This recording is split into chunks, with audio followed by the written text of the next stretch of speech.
Todo mundo está conseguindo ver aí a tela inicial?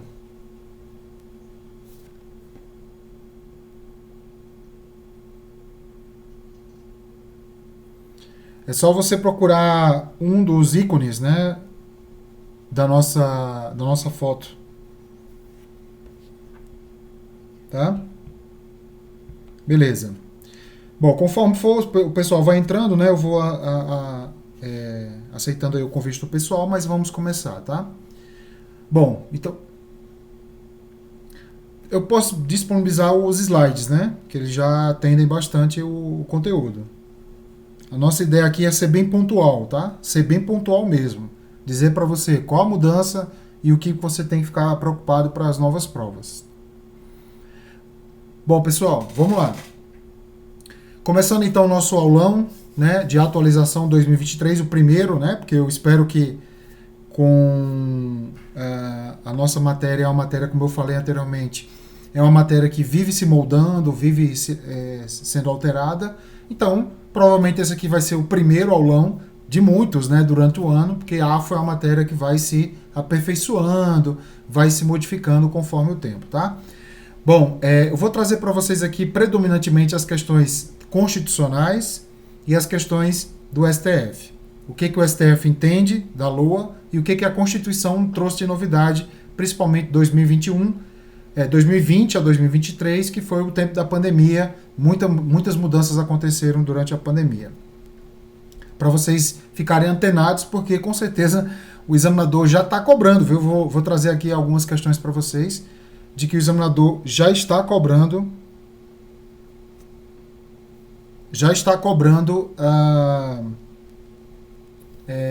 esses novos temas em provas de concurso, porque muitas alterações são de 2021, 2022, tá? Primeira coisa importante é sobre a LDO. O que a LDO tem de novidade? Quem já foi meu aluno já sabe, mas quem não foi ainda vai saber agora, né? A emenda constitucional 109 de 2021 trouxe uma nova redação para o artigo 165, parágrafo 2º da Constituição. PPA não teve mudança não, tá? Só LDO. Que foi as metas e prioridades da administração pública federal, retirou da continuidade desse texto o trecho que dizia despesa de capital para o exercício seguinte. Então isso aqui não existe mais, tá, gente? Cuidado. Só existe agora metas e prioridades da administração pública federal. Ponto. Trouxe também estabelecerá a política de aplicação das agências financeiras oficiais de fomento, isso aqui já existia. Dispor sobre alterações na legislação tributária, isso aqui já existia. Orientar a elaboração da LOA, que é uma das funções mais nobres da nossa LDO. E vem a novidade aqui, pessoal. Ó. A novidade, news, né? Que é estabelecer as diretrizes de política fiscal e respectivas metas em consonância com a trajetória sustentável, essa é a palavra-chave, né, da dívida pública. Não só na questão ambiental, no sentido estrito da palavra ambiental, os governos mundiais estão cada vez mais antenados a essa questão da preocupação com as matas, né, com os rios, etc. E essa palavra sustentável foi trazida, né, para a área fiscal. Então, quando o governo estipular uma despesa, por exemplo, né? Vamos criar uma despesa nova, bora, beleza. Essa despesa ela tem que estar antenada à questão da dívida.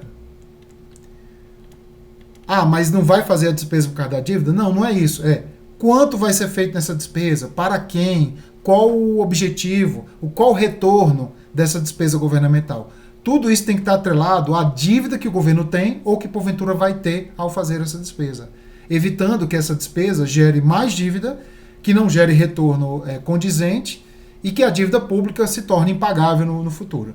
Vai ter dívida pública para sempre? Praticamente sim, né? Mas que ela seja sustentável, tá? Principalmente alinhada com regras da lei de responsabilidade fiscal, tá? Então essa aqui é a novidade. Desde 2021, então, a LDO tem um novo contexto, né? Tem um novo texto e um novo contexto. Lembre-se, então, que nós temos agora 5 determinações constitucionais, que é o medo, né? Metas e prioridades, estabelecer a política das AFOFs, estabelecer as diretrizes de política fiscal e respectivas metas em consonância sustentável com a dívida, dispor sobre tributos e orientar a elaboração da LOA. É o famoso medo. A LDO também, por conta da emenda 102 de 2021, ela agora traz mais um anexo, tá? O exercício, para o exercício a que se refere, pelo menos para os 2 exercícios seguintes. Então, cuidado. Esse novo anexo, pessoal, esse novo anexo aqui, ó, ela é no mínimo, por 3 anos. Porque ele fala assim, ó, ao exercício a que se refere e pelo menos para os 2 exercícios subsequentes. Esse pelo menos não existia em outros anexos. Os outros anexos diziam o seguinte: para o exercício a que se refere e para os 2 seguintes, ponto.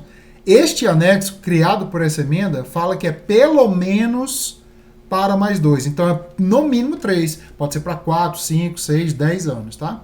Que é o anexo que vai trazer a previsão de agregados fiscais, que é o PAF, e a proporção dos recursos para investimentos, que é o PRI, que serão alocados numa LOA para a continuidade aquelas despesas que estão em andamento. Resumindo, toda despesa que está em andamento, pessoal, tem que ter, porque está em andamento, vamos deixar para lá. Não, está em andamento, vamos ver qual o agregado que essa despesa está gerando para o país. Está gerando um agregado bacana? Está gerando um agregado ruim? Então esse anexo vai trazer essas determinações. Então se liga, ó. A LDO hoje traz anexos. São 2 da LRF e 1 da Constituição. Então isso aqui não é tão novidade da LRF, é mais antigo, né? A LRF é de 2000, que é o anexo de metas fiscais e o anexo de riscos. Isso aqui por conta da Constituição. O próximo anexo é por conta por conta da LRF, né? O próximo anexo é por conta da Constituição, que é o famoso PAF-PRI. PAF-PRI, tá? Então na prova ele pode falar assim: o novo anexo da LDO, PAF-PRI, vem por determinação da Lei de Responsabilidade Fiscal. Falso, ele vem por conta da Constituição, por conta dessa emenda. Então ele pode trocar, já que a memorização desse anexo é mais simples, né? É só você memorizar o PAF-PRI, já está tudo ok, tá? Então, mais uma novidade da LDO. A LDO nasce com esse anexo. Uma coisa importante, tá? A determinação anterior, pessoal, essa aqui, que é estabelecer essa política sustentável, ela vem no corpo. Ó, ela vem no corpo. Aqui está a LDO. E ela vem aqui nesse corpo. Ó, o PAF. Desculpa. Essa questão da sustentabilidade da dívida. Ser sustentável, tá? Vem no corpo do texto da lei. Já os anexos, os 3 anexos, o anexo de metas, o anexo de riscos e o PAF-PRI, vem como anexo mesmo, tá? Vem fora da lei, mas dentro do contexto da lei, mas vem em anexo, não vem no corpo da lei, não. Alguns autores dizem, pessoal, que isso aqui é tudo lei, tá? As bancas de concurso não costumam falar assim, tá dentro do corpo, tá em anexo. Só fala assim, o anexo da LDO, pronto. Eles não entram no mérito se tá fora do corpo, se tá dentro do corpo, não, tá? É só para você entender que não está no texto literal da lei, vem em anexo da lei. Beleza? Mais novidade, vamos lá, ó, mais novidade. Agora sobre a LOA, muitas mudanças aqui, tá? A primeira da emenda 102 de 2021 diz o seguinte: a gestão pública tem o dever agora, essa palavra não existia de forma expressa, tá? Tem o dever de executar as programações orçamentárias, ou seja, as despesas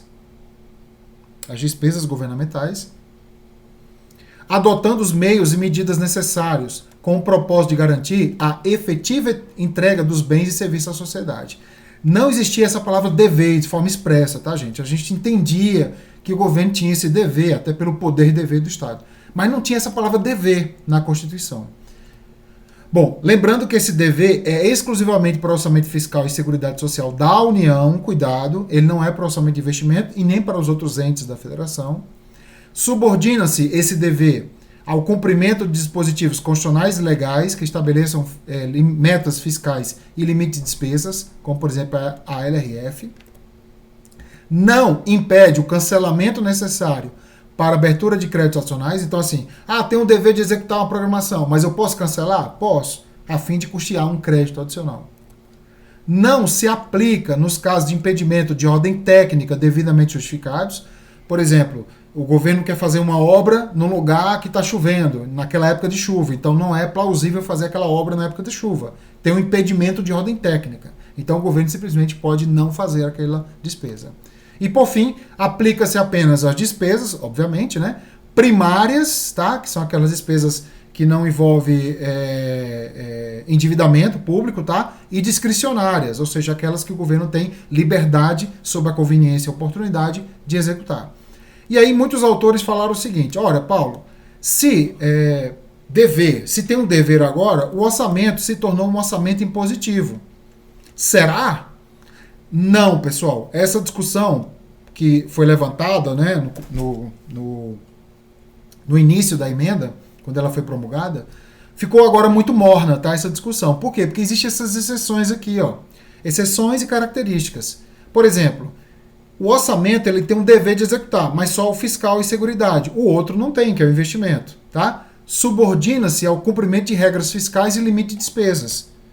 Ora, se está sendo subordinado a um limite, por que ele é impositivo? Entendeu? Então, hoje, quando a emenda foi promulgada, ficou essa discussão. O orçamento brasileiro se tornou impositivo e tal. Essa discussão já está muito morna, tá? Os doutrinadores não estão se debruçando mais sobre isso, porque não virou impositivo mesmo por conta dessas exceções e dessas características, tá? Então lembre-se, há o dever de execução hoje? Sim. De forma expressa? Sim. Mas com muitas exceções e com muitas características, tá? Outra coisa, esse aqui, ó, tá pegando bastante, tem muito aluno que tá errando em prova, cuidado, ó, que é, a LOA hoje poderá, não é obrigatório, poderá, conter agora previsões de despesas. Isso não existia, pessoal, antes de 2021. Era muito simples antes, despesa era fixada, receita era prevista, simples assim. Agora não, despesas podem ser previstas para exercícios, ou seja, no plural aqui, cuidado, ó, plural, seguintes, com a especificação dos investimentos plurianuais e daqueles em andamento, ou seja, aqueles que ultrapassam um ano ou aqueles que ultrapassam um ano que já foram iniciados em exercícios anteriores. Então, como é que fica agora? As autorizações na LOA são de receitas previstas e despesas que podem ser fixadas, se for para o exercício seguinte, ou previstas, se forem para exercícios seguintes. Olha o plural, tá? Lembrando, receita, pessoal, sempre prevista, tá? Não esquece, receita não é fixada. Então, imagina o seguinte: a LOA é aprovada aqui no ano 1, vamos colocar aqui ano 1, e aqui nós temos ano 2, aqui ano 3, aqui ano 4, tá? Quando a LOA é aprovada no ano 1, ela será executada no ano 2, tá? Quem já foi meu aluno sabe que a LOA é aprovada no ano, mas só é executada no exercício seguinte. Se a despesa que tiver numa LOA do ano 1 para o ano 2 for para o ano 2 e somente para ele, aí a despesa é fixada. Agora, se a despesa for para mais de um exercício, ano 2, ano 3, ano 4, ano 5, aí a despesa será prevista, ou poderá ser prevista, tá? Não é obrigatória. Poderá ser prevista, e claro, será, porque realmente... Muita gente pergunta, mas por que poderá ser prevista? Porque é uma despesa de muito tempo, pessoal. É uma despesa muito contingencial. Ela pode carregar consigo inúmeras contingências ambientais, como chuva, crises ambientais, empresa que quebra para não conseguir fazer a obra. Então, por isso que toda despesa para mais de um ano é plausível, razoável que você diga que ela é prevista, tá? Agora, se eu for executar uma despesa que começa no ano e termina no mesmo ano, aí ela continua sendo fixada. Boa pergunta de prova de concurso, emenda nova, modificação nova na LOA. Mais uma modificação, agora a emenda 126 de 2022. Essa é muito nova, hein? As emendas individuais, essas aqui tiveram várias mudanças desde 2016 para cá, 2015 para cá.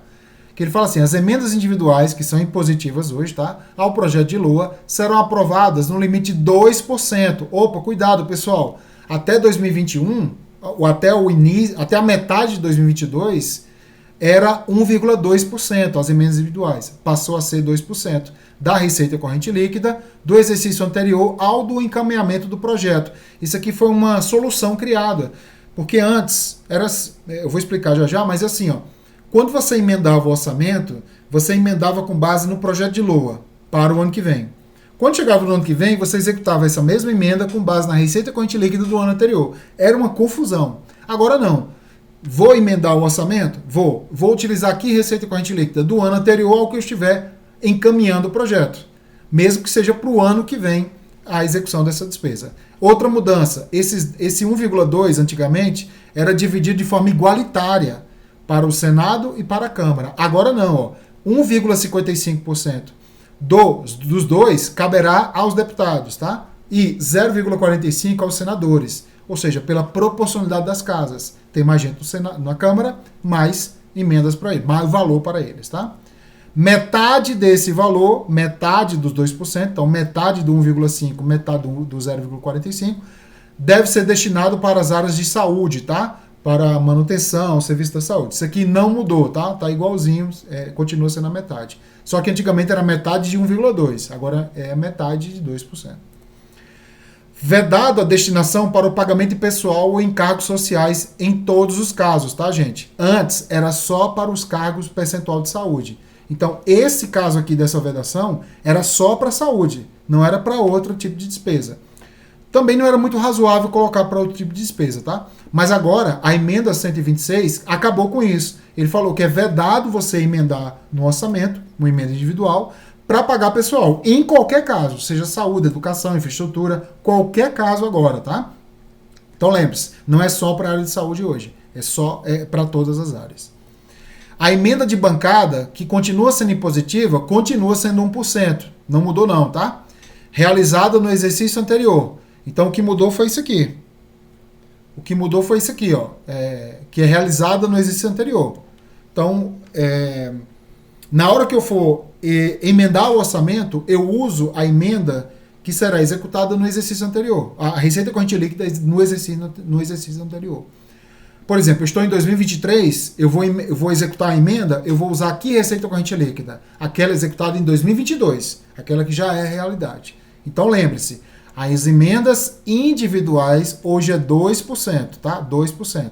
As emendas de bancada estadual é de 1%. Qual foi a mudança? 2%, porque antes era 1,2%. Antes havia a receita corrente líquida para emendar, usava a que constava no PELOA. E para executar a emenda, a que era executada no ano anterior. Então isso era uma confusão muito grande. Então, por exemplo, eu estou em 2022, vou emendar o orçamento para 2023. Eu uso que receita corrente líquida? A que está no PELOA. Quando eu chegava em 2023, eu usava a receita corrente líquida da mesma emenda que foi executada em 2022, que é o ano anterior. Isso embaralhava, tanto na prática como em prova de concurso. Agora não é mais assim, entendeu? Eu vou emendar baseado no ano anterior, no ano que eu estou, no ano anterior, para o ano seguinte. Então, por exemplo, eu estou em 2022. Eu vou emendar o projeto de LOA usando as emendas individuais. Eu vou usar aqui receita corrente líquida. Aqui foi executada em 2021. Só que essa LOA é para 2023. É assim que acontece, tá, gente? Então lembre-se, quando na prova cair emenda individual e ele der o ano, saiba que tem 3 anos. Um ano anterior e o ano seguinte. Nunca é agora 2 anos, nem 1 ano. Sempre são 3 anos. Eu vou utilizar o ano anterior e a LOA será para o ano seguinte. Bom, os restos a pagar, que todo mundo já sabe, quem foi meu aluno sabe, né? São despesas empenhadas que não foram pagas naquele exercício, que serão pagas em tese no ano que vem. Quando chegar no ano que vem, e se eu quiser pagar os restos a pagar, esse valor de resto a pagar pode entrar no cômputo desses 2%. Ou seja, diminuindo o valor dos 2%. Seja 1% da receita corrente líquida no ano anterior para as emendas individuais e 0,5% para as programações de emenda de iniciativa de bancada de parlamentares de Estado e DF. Então, assim, eu estou em 2023, tá? Com as emendas que vieram de 2022. Só que os restos a pagar vieram de 2022 também. Quando eles vêm de 2022 para 2023, eu vou lá pagar. Se eu pagar os restos a pagar, eu vou lá na emenda, conforme a despesa tiver correlação, e diminuo o valor, para que realmente eu faça um abatimento dos valores das emendas. Porque se eu for executar a emenda e executar os restos a pagar, eu vou ter que ir atrás de mais dinheiro. Isso pode comprometer o endividamento governamental, tá? Então, pagou o resto a pagar? Ótimo. Eu vou lá na emenda e deduzo. Essa dedução tem que ser no máximo 1% dos dois, 1% dos dois no caso individual e 0,5% no caso do 1% das emendas de bancada. Ou seja, a metade de cada um. Ficou bem claro? A metade de cada um, no caso dos restos a pagar, tá? Para entender melhor isso aqui, ó. Para calcular as receitas correntes líquidas, eu vou somar as receitas correntes, tá? diminuindo os mandamentos constitucionais, legais e previdenciários. Então eu vou somar isso aqui e deduzir isso aqui. Vamos imaginar que no nosso exemplo hipotético eu tenha 20 mil de receita corrente e 2 mil reais de mandamentos constitucionais, legais e previdenciários. Deu então 18 mil reais, é a nossa receita corrente líquida. Eu vou pegar essa receita corrente líquida e multiplicar por 0,02, né, que é os 2% do que as emendas individuais têm. Nas emendas de bancada a mesma coisa, tá, gente? É só você trocar o percentual na hora do cálculo. Vai dar quanto então? 360 para duas casas, né? São 360, 2% de 18 mil dá 360. Para a Câmara dos Deputados, ó, eu vou pegar os 18 mil e multiplicar por 0,0155, que é a mesma coisa de 1,55%. A divisão, então, me deu 279, o total da Câmara dos Deputados. Lembrando que Câmara e Senado hoje não é um valor só, tá? Para dividir igualitariamente. A Câmara tem mais valores agora, tá? Então vai ficar quanto? 279, que é o da Câmara, dividido por 513 parlamentares da Câmara, vai dar 54 centavos. Claro que aqui é um exemplo hipotético, tá? Na prova vai vir milhões de reais, né? Então 54 centavos, ou seja, se 360 reais é o valor total das duas casas, a Câmara dos Deputados terá direito a 279 reais. Vai dar 54 centavos, e uns quebrados, para cada parlamentar emendar o orçamento. Lembrando que essa emenda individual, pessoal, é de 25 vezes, tá? Então, cada parlamentar pode emendar o orçamento 25 vezes, desde que não ultrapasse 54 centavos. E no Senado, a mesma coisa, ó, 18 mil, tá? 18 mil. Ah, Paulo, não é 360? Não, pessoal, 360 é para as duas casas, entendeu? Por isso que eu tenho que voltar para o valor cheio, que é 18, e multiplicar pelo percentual, tá? Então, 279, 360 menos 279. Então, quem é fera em matemática sabe que não precisa fazer essa multiplicação aqui, né? Porque se 360 é o total das duas casas e a Câmara dos Deputados tem 279, o restante vai ser do Senado Federal, que é 81 reais. Ó. 81 reais é o valor do Senado Federal, tá? Porque somando os dois vai dar 360. Aqui ficou fácil, né? Porque são 81 senadores, tá? Dividido por 81 reais, dividido por 81 senadores. Cada senador vai ter direito, então, a R$1. 25 vezes R$1. Então, eu posso fazer uma emenda de R$1. Eu posso fazer 2 emendas de 50 centavos. Eu posso fazer 10 emendas de 10 centavos. Entendeu, pessoal? É o que chegar primeiro, 25 vezes ou o valor que a gente acabou de calcular. Então, uma prova mediana para cima pode cobrar isso aqui, tá? Que é o cálculo da receita corrente líquida da Câmara e do Senado Federal. Lembrando que esse exemplo aqui é para as emendas individuais. Para as emendas de bancada, é só trocar o 0,2 aqui por 1%, tá? 1% porque é o valor da bancada, não tem divisão na bancada, tá? Na bancada cada um é igual.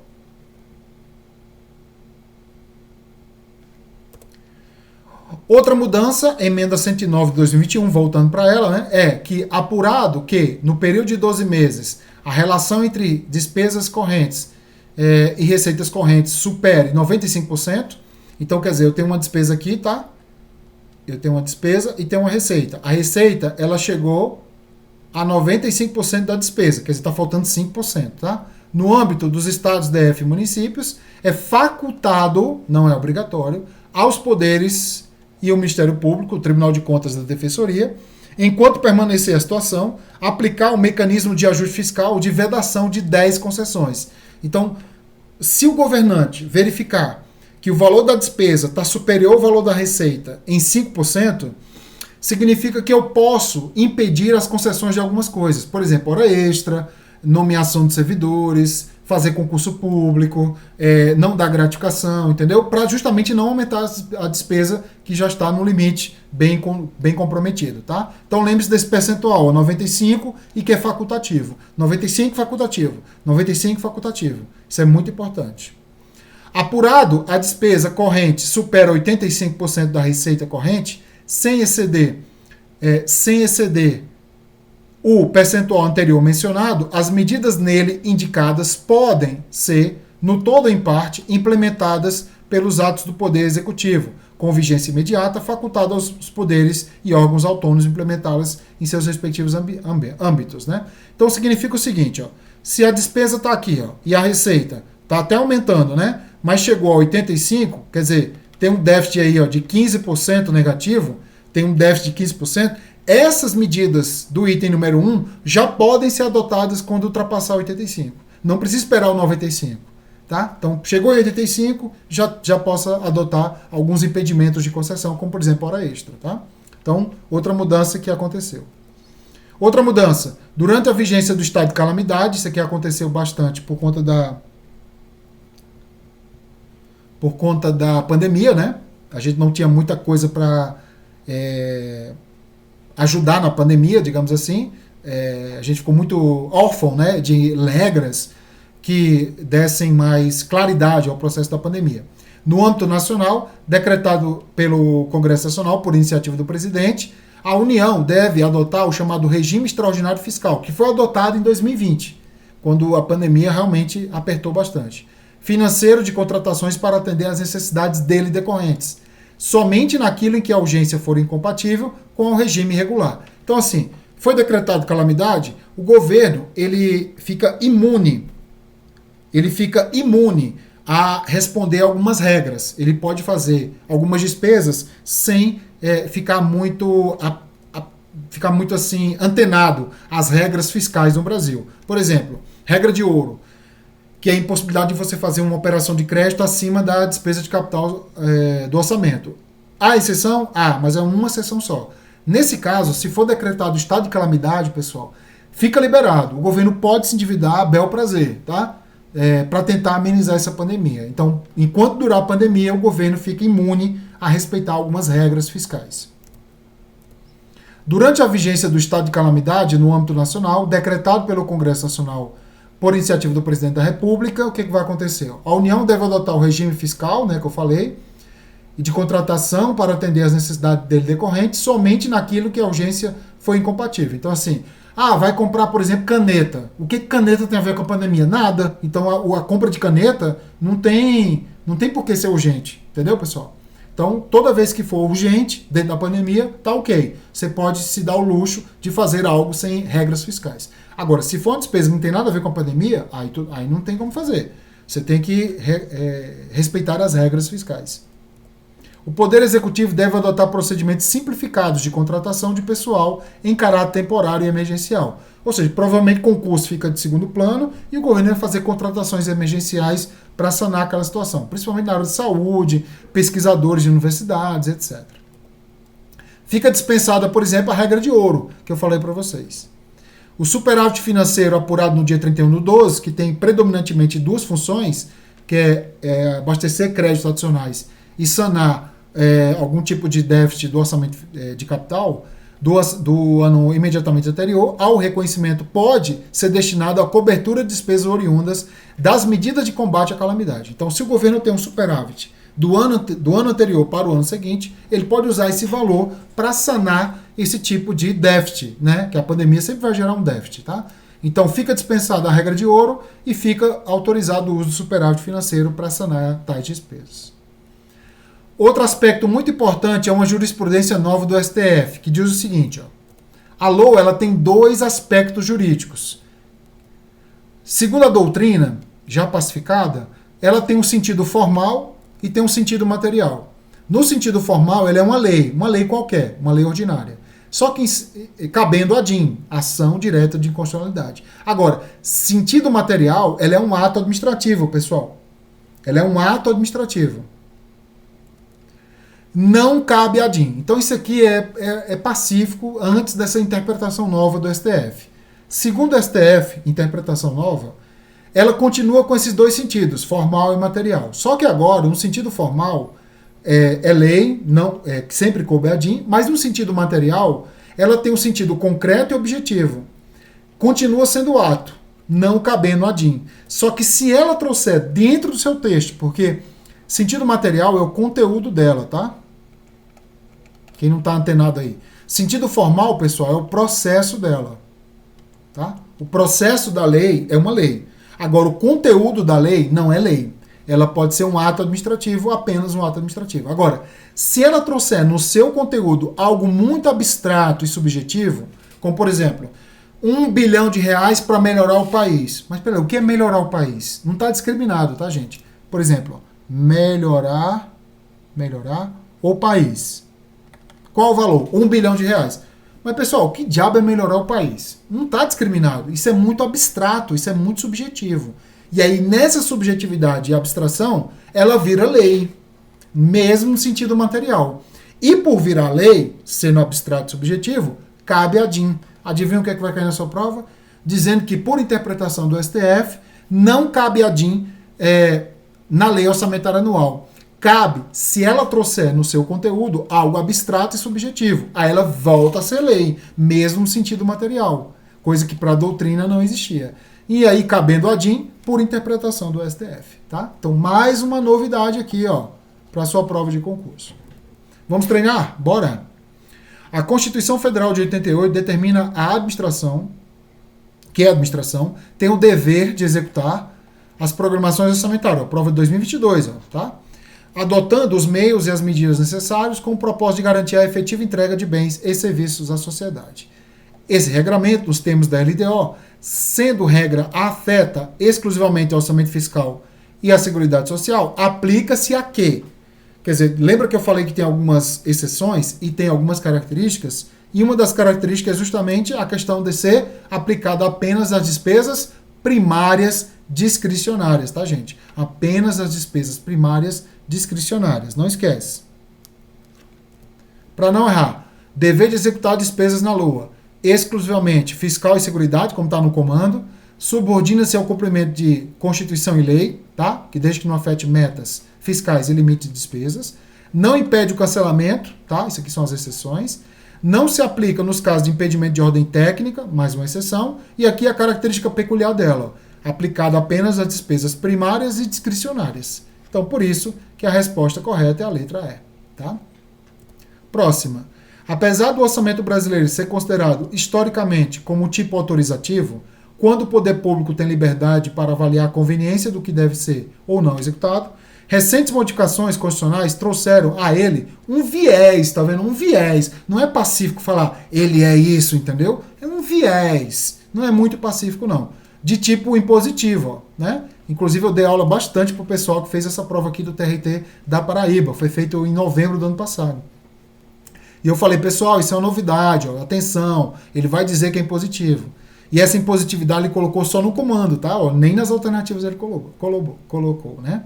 Pelo qual as dotações orçamentárias devem, tá vendo? Não é um favor que o governo está fazendo, ele deve executar o que está na LOA, serem executadas. Acerca dessas modificações efetivadas, é correto afirmar que criou-se o quê, pessoal? Criou-se o quê? As emendas individuais que garantem a execução de ao menos, não é 1,2%, lembra que agora é 2%? E não é receita bruta, é receita corrente líquida, tá? Previsto no projeto de LOA também não, é da receita corrente líquida do ano anterior. Então, quer dizer, muito erro na letra A, né? Das emendas de bancada estadual, sim, tem nelas, que garante a execução de 1% da receita corrente líquida realizada no ano anterior, certo? Essa é a resposta. C, as emendas de relatoria, não, essas já existiam, né? Tem que ser individual. Emenda corretiva, não, ela é chamada de supressiva, e essa letra E não tem nada a ver, ela não existe não, tá? Então tá aí uma questão muito boa também, que traz a novidade. Mais uma. A LOA poderá conter previsões de despesas para os exercícios seguintes, com a especificação dos investimentos plurianuais e dos investimentos em andamento, ou seja, os plurianuais novos e os velhos, ou seja, aqueles que estão em andamento são aqueles que já vêm de anos anteriores e passam, né, pelo meu ano, tá? Então a resposta está correta. Lembrando, despesa só pode ser prevista se for para exercícios seguintes, plural, não esquece. Mais uma. Ao avaliar o texto e anexos da LOA de um ente para um dado exercício, um servidor da área de controle identificou um item que considerou incompatível para esse instrumento. Porém, ao discutir o caso com outros colegas do seu departamento, o servidor admitiu que estava equivocado, ou seja, ele achou É bem próprio isso aqui de concurso, né? Vamos com a analogia de que ele é concurseiro. Ele foi fazer a prova, não sabia da novidade e achou que aquilo ali estava errado, né? Quando ele terminou a prova, foi discutir com os alunos, falou: não, meu amigo, isso aqui é a novidade, ó. Foi promulgado há 6 meses, 3 meses aí. O item identificado pelo servidor da análise, que ele acha que está fora da lei, mas está dentro da lei, é justamente que as despesas para exercícios seguintes podem hoje serem previstas. Vê, ó, questão anterior, Quadrix, né, CREA do Tocantins, FGV, CGU 2022. Quer dizer, outra banca, outra prova, outro órgão e cobrando a mesma coisa, tá? Resposta, letra D de dado. Muito boa. Mais uma. Prevalece no Brasil a compreensão de que o orçamento público é lei, apenas no sentido formal. Ok, porque no sentido material é um ato, né?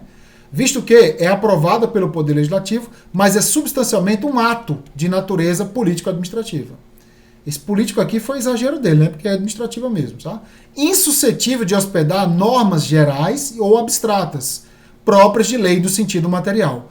Falso. Hoje é suscetível. É tão suscetível que o STF disse que cabia a DIN, ação direta de constitucionalidade, nessa parte material, que antes não cabia, tá? Porque não cabe a DIN em ato mérito, né? Não cabe a DIN em mérito, porque vamos colocar uma despesa na LOA. Isso é mérito. Isso é mérito, não é obrigatório, né? Então não cabia a DIN no sentido material da lei. Agora cabe, se ela trouxer a lei, coisas abstratas, coisas gerais, entendeu? Generalistas, digamos assim. Então, a resposta está errada porque hoje é insuscetível. Não é comum, mas é suscetível. E sendo suscetível, cabe a DIN por interpretação do STF, tá? E assim terminamos nossa aula de atualização.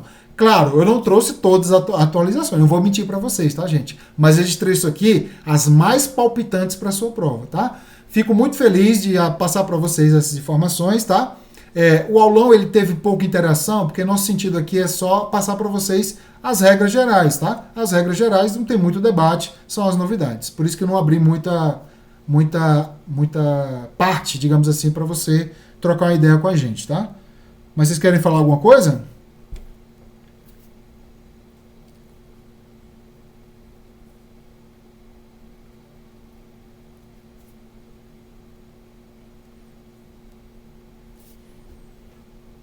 Obrigado a vocês por estar aí, né?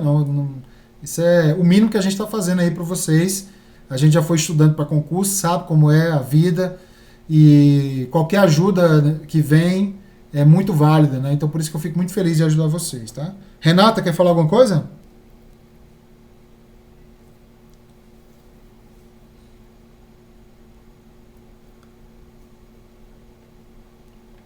A outra é ser usado para bancar despesa de capital, né?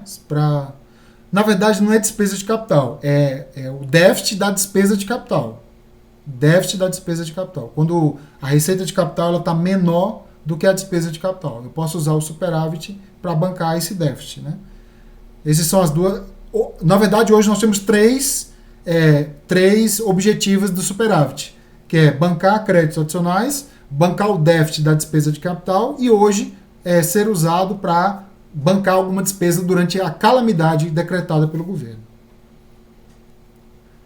Beleza, pessoal? Então ficamos por aqui. Se liga no nosso canal do YouTube, tá? Quem está assistindo aí no YouTube agora, né, de forma gravada, pode nos seguir nas redes sociais, tá? Professor Paulo Lacerda, principalmente no Instagram.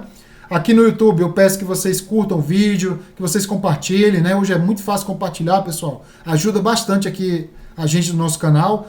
Pode clicar lá no botãozinho lá de compartilhar e compartilhar nos seus grupos do WhatsApp, Telegram, com seus amigos aí. Vai fazer a diferença bastante no nosso trabalho, tá? No Instagram também, Professor Paulo Lacerda, se quiser nos seguir lá, fique à vontade, vai ser um prazer ajudar vocês, tá? A AFA é uma matéria muito complexa, exige muita atenção, muito estudo e com certeza com a gente aqui vocês estão no caminho certo. Beleza, pessoal? Agradeço aí a presença de vocês, agradeço quem está assistindo o vídeo aí também posteriormente, tá? E conte conosco aí nessa caminhada, tá? Até a próxima, bons estudos e até mais.